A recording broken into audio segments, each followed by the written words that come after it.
بسم اللہ الرحمن الرحیم من کان یرید العاجلۃ عجلنا له فیہا ما نشاء لمن نرید ثم جعلنا له جہنم یصلاها مذموما مدحورا ومن اراد الآخرۃ وسعى لها سعیها وهو مؤمن فأولئک کان سعیهم مشکورا کلا نمد هؤلاء وهؤلاء من عطاء ربک وما كان عطاء ربك محظورا انظر كيف فضلنا بعضهم على بعض وللآخرة أكبر درجات وأكبر تفضيلا لا تجعل مع الله إلها آخر فتقعد مذموما مخذولا صدق اللہ العظیم۔ ٹرانسلیشن ترجمہ کر رہا ہوں۔ جس کا ارادہ صرف اس جلدی والی دنیا کا ہی ہو، اسے ہم یہاں جس قدر جس کے لیے چاہے فوراً دے دیتے ہیں، بالآخر اس کے لیے ہم جہنم مقرر کر دیتے ہیں جہاں وہ برے حال و دھتکارا ہوا داخل ہوگا۔ اور جس کا ارادہ آخرت کا ہو اور جیسی کوشش اس کے لیے ہونی چاہیے وہ کرتا بھی ہو اور وہ ایمان والا بھی ہو، بس یہی لوگ ہیں جن کی کوشش کی اللہ کے پاس پوری قدردانی کی جائے گی۔ ہم ہر ایک کو آپ کے رب کی بخشش میں سے پہنچاتے ہیں، ان کو بھی اور ان کو بھی، اور آپ کے رب کی بخشش کسی کے اوپر بند نہیں۔ دیکھیے ہم ان کے ایک کو دوسرے پر کس طرح فوقیت دی ہے، اور یقیناً آخرت اور بھی زیادہ بری ہے درجے کے اور فضیلت کے اعتبار سے۔ آپ اللہ کے ساتھ کسی اور کو معبود نہ بنائیے ورنہ آپ بدحال اور بےکس ہو کر رہ جائیں گے۔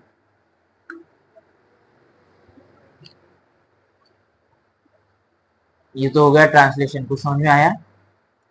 پہلی آیت ہے من کان یرید العاجلۃ، جو کوئی شخص جلد بازی میں چیزیں چاہتا ہے نا کہ مجھے دنیا میں جو کچھ مل جائے، تو اللہ فرماتے ہیں عجلنا لہ فیہا، ہم اس کو دے دیتے ہیں، اس کو جو بھی چاہتا ہے جلد بازی میں تو ہم اس کو دے دیتے ہیں، ما نشاء جو ہم چاہتے ہیں، لمن نرید جس کا ہم ارادہ کرتے ہیں۔ یعنی فار ایگزامپل آپ مانگ رہے ہو کہ یہ بھی چاہیے، یہ بھی چاہیے، یہ بھی چاہیے، اور دنیا آخرت کی کوئی چیزوں سے آپ کو سروکار نہیں ہے، آپ کو صرف جو بھی چاہیے آپ کو دنیا میں ہونا، تو اللہ کہتے ہیں ہم دیں گے، لیکن اتنا نہیں کہ جتنا وہ مانگے گا سب دے دیں گے، جتنا ہم چاہتے ہیں اور جو ہم ارادہ رکھتے ہیں کہ اس کو یہ چیز دے دی جائے دے دیں گے۔ ثم جعلنا لہ جہنم، پھر ہم اس کو مرنے کے بعد حشر کے میدان میں، اور پھر اس کا آخری فیصلہ کیا ہوگا، ثم جعلنا لہ جہنم، پھر ہم اس کو جہنم میں ڈال دیں گے، یصلاھا مذموما مدحورا، جہاں وہ ایک دم ذلیل ہو کر داخل ہوگا، ذلت اور رسوائی کے ساتھ وہ وہاں پر داخل ہوگا، برے حال میں داخل ہوگا۔ تو دنیا کمانا اور دنیا کے لیے جد و جہد کرنا اچھی چیز ہے، لیکن صرف دنیا کے لیے ہی کرنا یہ بہت بری چیز ہے۔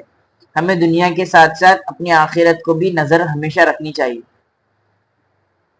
اور پھر اللہ تبارک و تعالیٰ نے دوسری آیت میں فرمایا ومن ارادہ، اور جو شخص ارادہ رکھتا ہے آخرت کا، یعنی مجھے آخرت میں، آخرت کا بولے تو اللہ مجھ سے راضی ہو جائے، ایسے کام کرے کہ یار میرا اللہ مجھ سے راضی ہونا، میں کوئی ایسا کام نہ کروں جس سے کسی کو تکلیف ہو، یا ایسا کوئی کام کروں جس سے میرا اللہ ناراض ہو۔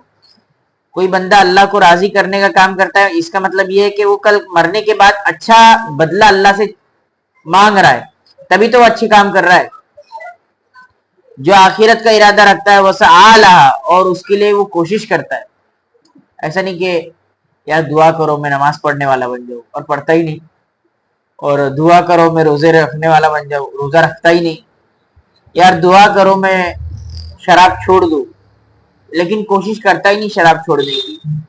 کچھ لوگ ایسے ہیں کہ دعا کرو میں لڑکی بازی چھوڑ دوں، لیکن لڑکی بازی چھوڑنے کا نام ہی نہیں لیتے، تو پھر یہ ہے کہ اور اس کی کوشش بھی نہیں کرتا، یعنی گناہ سے بچنے کی کوشش بھی نہیں کرتا۔ آج پیرنٹ جو ہے بچوں کو فون دے دیتے ہیں اور پھر یہ رونا روتے کہ میرا بچہ فون چھوڑتا ہی نہیں ہے، تو آپ نے اس کی کوشش بھی نہیں کی فون چھڑانے کی، تو پھر وہ فون کا ایڈکٹ بن جاتا ہے۔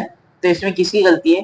ماں باپ کی ہے، کہ ماں باپ نے یہ کوشش بھی نہیں کی کہ بچے کا فون اس سے ہاتھ سے لے کے کوئی ایسی ترکیب اور ایسے بچوں کو ذہن میں الجھایا جائے ان کا دھیان فون سے ہٹ کر کسی اور ایکٹیویٹی میں لگی.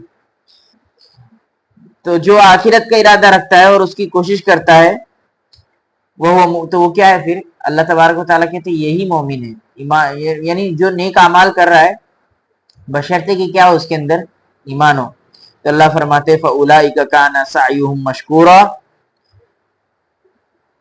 بس یہی لوگ ہیں جن کی کوشش کی اللہ کے پاس پوری قدردانی کی جائے گی. یعنی اللہ کے پاس آپ کی کوشش، آپ کے جد و جہد کی پوری بولتے نا آپ کو انعامات سے نوازا جائے گا. آپ کی کوشش رائے گا نہیں جائے گی. آپ کا تہجد پڑھنا یا آپ کا راتوں میں جگنا اور راتوں میں اللہ سے باتیں کرنا، قرآن کا پڑھنا، ذکر کرنا، یہ اللہ کے سامنے کل قیامت کی دن اللہ اس کو رائے گا ہونے نہیں دے گا، بشرطے کہ آپ نے کیا کیا ہو، اس اعمال کو بھی کس کے لیے کیا ہو؟ اللہ کے لیے اور آخرت کے لیے. ورنہ اب جیسے یہ ہے کہ ایک جہنم کو 3 لوگوں سے دہکایا جائے گا. نمبر 1 عالم، نمبر 2 شہید، اور نمبر 3 مالدار. عالم کو کیوں دہکایا جائے گا؟ عالم تو اس نے عالم پڑھائی تھا آخرت کے لیے، لیکن اللہ کہیں گے تو جھوٹ بولتا ہے، تو نے اس لیے پڑھا تھا کہ لوگ تجھ کو عالم کہے. سو کہا جا چکا، لوگوں نے تیرے کو بہت بڑا علامہ، مولانا، پیر صاحب اور سجادہ صاحب بہت کچھ بول دیا، اور تو نے اتنے بڑے بڑے نام لیا کہ تیرے نام کے نیچے ایسا لگتا ہے کہ پورا کا پورا ایڈریس آ گیا ہے. نام نہیں لگتا ہے وہ، ایسا لگتا ہے پورا ایڈریس چھاپ دیا ہے کسی نے. پھر معلوم پڑتا ہے کہ یہ تو نام ہے. ایک مولانا صاحب جو ہے ایک جگہ جا رہے تھے، اکیلے تھے وہ، اور رات ہو گئی، کافی ٹھنڈ ہونے لگی. تو بولے یار یہاں کسی کا گھر بھی نہیں دکھ رہا ہے. تو ایک کٹھیا نظر آئی، ایک گھر نظر آیا، بہت ٹھنڈی تھی، اور انہوں نے دستک دی اس گھر پر. دستک دیے تو اندر سے وہ پوچھنے لگا کون؟ بولے جگہ چاہیے ایک رات سونے کے لیے بس. بولے کون ہے آپ، کون بول رہے ہیں؟ تو بولے حضرت علامہ، مولانا، سجادہ، قاری، پیر، فقیر، مرید، خلیفہ مجاز، پھر اپنا نام بھی. بولے اتنے لوگوں کی جگہ نہیں ہے. تو ہم لوگ تو بڑے بڑے نام ہی لگاتے ہیں صرف، اور ہمارے کام ایسے نہیں ہے. تو اللہ تبارک و تعالیٰ کہیں گے کہ تو عالم اس لیے بنا کہ لوگ تجھے کیا کہے، مولانا کہے، حضرت کہے. تو اب لوگوں نے تو کہہ دیا، تیری واہ واہی کر دی، اب تیرا آخرت میں کچھ کام ہی نہیں ہے، تو چلے جا جہنم میں. دوسرا اللہ تبارک و تعالیٰ کس کو بلائیں گے؟ شہید کو بلائیں گے. بولے اللہ تیرے لیے ہی میں نے جان دیا. اللہ کہیں گے تو جھوٹ بولتا ہے، تو اس لیے شہید ہوا کہ لوگ تجھے غازی کہیں. تو لوگوں نے کہا غازی کہا اور تیرے امر کے نعرے لگائے، تو اب وہ ہو گیا، چلے جا. ایک مالدار کو بلائیں گے. مالدار پوری زندگی اس نے زکات دی، صدقات دی، غریبوں کا پالن پوشن کیا. پھر اللہ کہیں گے تو نے کس کے لیے کیا؟ اللہ تیرے لیے کیا. اللہ بولیں گے نہیں تو جھوٹ بولتا ہے، تو نے لوگوں کو دکھانے، شو آف کرنے کے لیے کیا. آج پوری دنیا شو آف کے چکر میں مر رہی ہے کہ بس میں وائرل ہو جاؤں، میں ہوں یا کوئی اور ہو. ہر کوئی یہ سوچ رہا ہے کہ میں کوئی ایسی حرکت کروں کہ بس میں رات کو رات وائرل ہو جاؤں. اس لیے بعض میں دیکھتا ہوں ریل، وائرل ہونے کے لیے لوگ مجھے ویڈیو کے ذریعے بھیجتے ہیں کہ آپ ایسے مسائل ڈالو، اینٹک مسائل، کہ آپ سے کوئی پوچھ رہا ہے کہ رمضان میں روزہ رکھ سکتے ہیں کیا، تو ایک مفتی جواب دے رہا ہے اس کو، اس نے بیہودہ جواب دیا ایک دم. دیکھو رمضان میں روزہ رکھ سکتے ہیں کیا، تو اس نے ایسا جواب دیا کامیڈی والا، تو فیمس ہو رہا ہے. تو آپ بھی ایسا کچھ کرو. تو بھائی کامیڈی ہونے کے لیے فیمس تھوڑی ہونا ہے. لوگوں تک علم پہنچ جائے بس. اگر کوئی میرے ذریعے سے ایک دو بھی سن رہا ہے اور وہ بس اس پر عمل کر رہا ہے تو میرے لیے کافی ہے. ضروری کیا ہے میں پورے دنیا میں تو قرآن عام ہے، قرآن کے ترجمے عام ہے، دینی مسائل عام ہے، تو ضروری کیا ہے. ہاں فیمس ہو گئی، اللہ کا فضل ہے. اب لیکن فیمس ہونے کے بعد اس کا حق بھی تو ادا کرنا ہے. اب فیمس ہونے کے بعد لوگ آپ سے بہت سارے مسائل پوچھیں گے. لوگوں کو آپ سے امید رہے گی کہ شاید یہ ہمارا مسیحا ہے، یا شاید یہ امت کے مسائل کو حل کر سکتا ہے، شاید یہ قرآن سے ہمیں آج کے سچویشن کا جواب دے سکتا ہے. پھر آپ اگر اس میں سکشم نہیں ہوئے تو جس طرح آپ راتوں رات فیمس ہوئے اسی طرح آپ راتوں رات ایسے نیچے گرو گے کہ پھر آپ مولویوں کا نام بھی بدنام کر دو گے. تو فیمس ہونے کے لیے تو انسان بہت کچھ کر لیتا ہے. تو پھر وہ مالدار، ہاں آج کل لوگ مال دیتے ہیں تو بھی ریل بناتے ہیں. ہاں اگر کوئی ایک فاؤنڈیشن جیسے ایک ٹرسٹ ہے